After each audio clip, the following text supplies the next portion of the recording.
শোকের ভারে নুয়ে পড়ে পুরো বাংলাদেশ।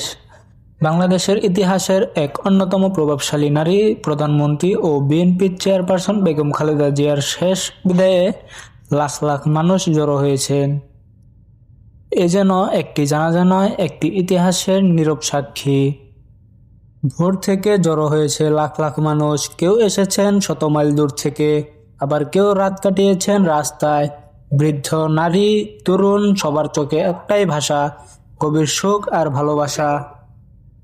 রাজনীতি ছাপিয়ে মানুষ এসেছেন, একজন মায়ের জন্য, একজন নেত্রীর জন্য, একজন সংগ্রামী নারীর জন্য। জানাজার মাঠে জায়গা পাওয়া ছিল দুষ্কর। মানুষের ঢল উপচে পড়ছিল আশেপাশে, রাস্তায়, অলিতে গলিতে আর ছাদে ছাদে।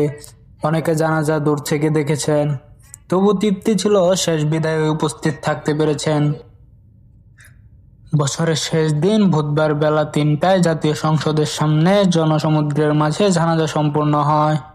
সংসদ ভবনের মাঠ, বাইরের অংশ এবং পুরো মানিক মিয়া এভিনিউ ছড়িয়ে কারওয়ান বাজার থেকে বাংলা মোটর, পান্থপথ, মিরপুর রোড থেকে ধানমন্ডি ২৭ নম্বর ও আরো জায়গায় যেখানে জায়গা পেয়েছে সেখানেই দাঁড়িয়ে জানাজার নামাজ আদায় করেন।